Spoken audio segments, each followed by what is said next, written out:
I'm Laurène Descamps, and I'm coordinating the Circular Economy Transition Initiative at Impact Hub Zurich in Switzerland.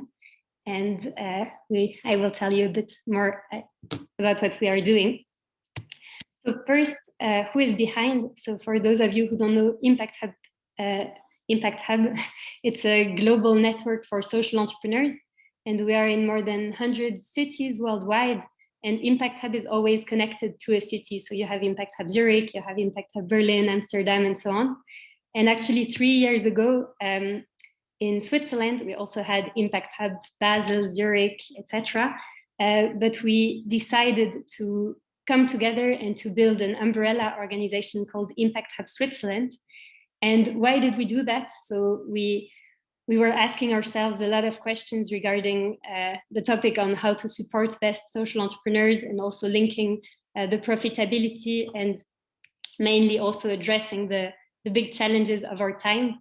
Because maybe if you think of Switzerland, you first think of beautiful mountains and lakes and nature and so on, but actually Switzerland is one of the biggest, has a huge CO2 footprint, and also a big use of resources. And we really asked ourselves, okay, how can we address these challenges on a systemic level and include all of these different, so not only support social entrepreneurs in that are doing something for inclusion, for climate and so on, but really transition the whole economy of Switzerland.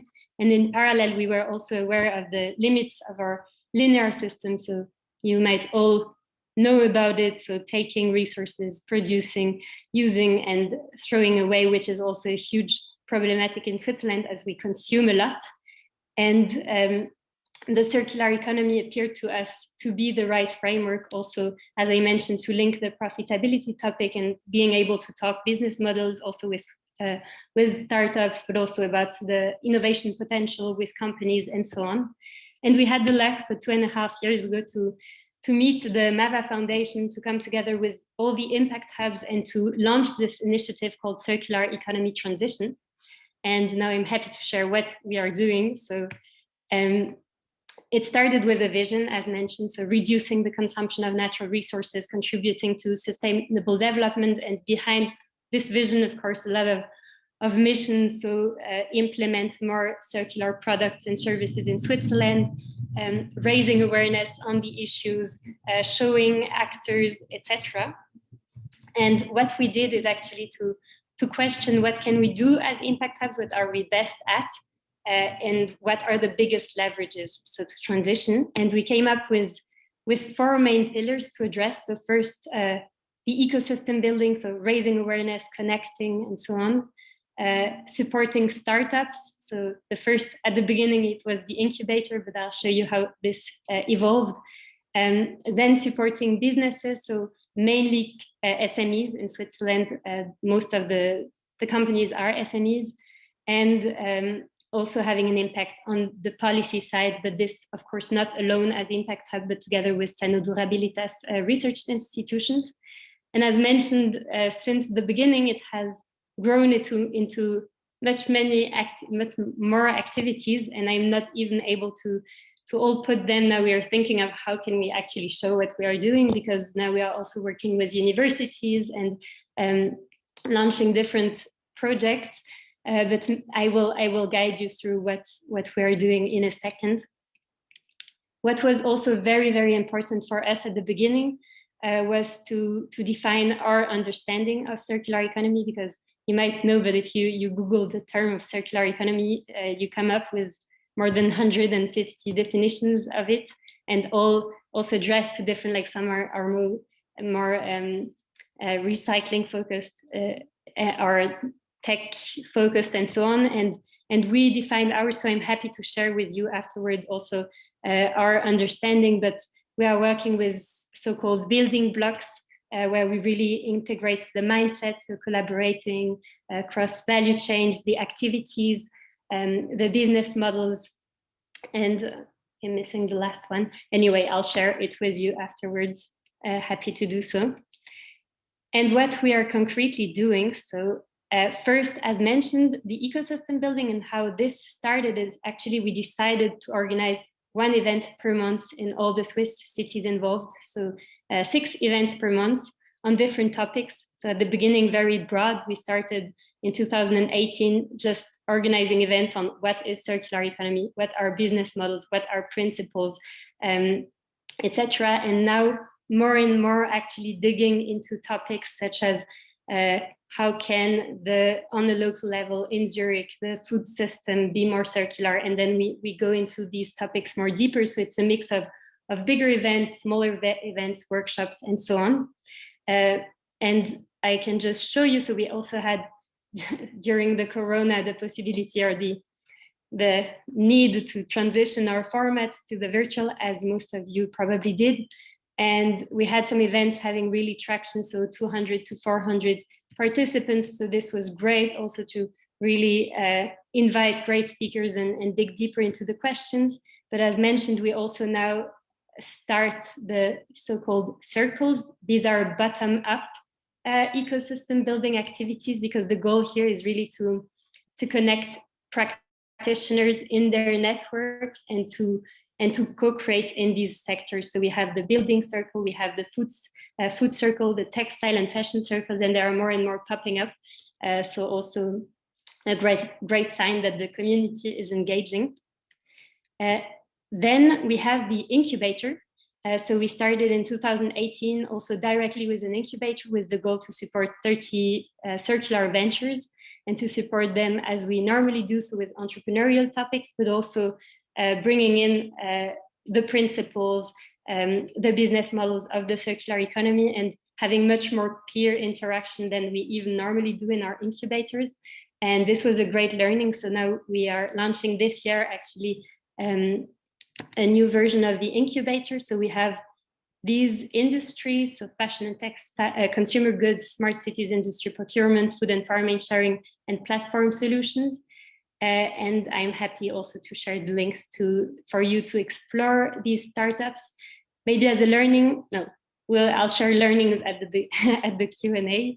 A few numbers. So now in the incubator, we supported more than 50 startups, and I let you read the numbers. This is not that interesting, but still.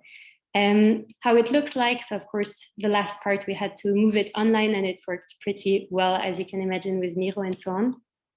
And now we are looking to launch this year a hybrid version of it, so with most of the activities virtual, but also locally, some important community building and peer sessions on a local level. One of the next activities that came up is actually to do another incubator program, but not focused at all kinds of startups, but really resource-light startups. So startups that are aiming, for example, to reduce food waste in the city, but that haven't thought at any business model. And this was actually a great pilot. So we are looking forward to do more. We supported 6 ventures, resource-light ventures. And also it was great for them to collaborate. And we also have some that at the end collaborate. So it's really nice. Another thing we did is actually in Switzerland, there is this Kickstart Accelerator. And what they do is really to bridge scales up. So it's not anymore startups with big corporations. And they are structured in these so-called verticals. So like ed tech, food tech, and so on. And we brought in last year horizontal, so that in all of these verticals, we support one or more circular startups or scale up. And this was really, really great also. And we are launching a new edition this year. Can I jump in here with a question? Sure. Thank you very much. And I've got so many questions already, but let me pose you one question from the chat first. Julia is asking, do the startups you are supporting also receive financial support? And if so, how does it look like, or what sort of support do they get from you?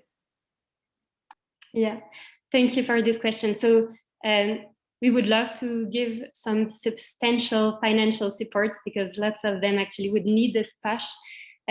We do in form of awards at the end through foundations that support us with this, but it's small grants.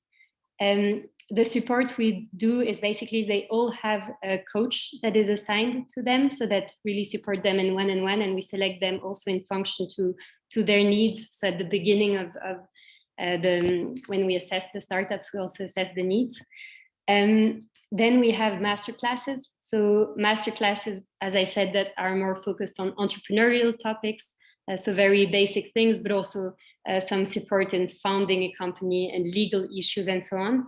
And we have masterclasses that are really focused on circular economy. So be it on mapping the ecosystem, on looking at the principles, also a lot of ideation actually, because they have possibilities. Even some are already quite good in circularity. They always have possibility to even increase how they do. So what happens with the materials before or at the end, or could we move more towards the service and how could it work, and launch a pilot. So these things, and we provide visibility. We invite them all to the events. We write blog posts about them, and we communicate a lot in Switzerland about them. So yeah. Thank you very much. Sebastian just said, that sounds great. I think so too. I've got one more question before we're moving on. You're working together with quite a number of cities. What was the approach behind that, and who actually are the decision makers you're working with? Is it the mayors? Who is it? Yeah, actually, the cities, the municipalities are not that engaged yet. No, we are looking into working more closer with the municipalities, but at the moment it's really more of a bottom up. So the impact hubs, together with Sanu Durabilitas and our local network. So we work with WWF, we work with some companies also as funding fund givers, but not that much with the municipalities. We have this policy making pillar, but this is more on the federal level. So also in the parliament and so on. Yeah. I think that's a great goal to reach for, to also get the cities really involved.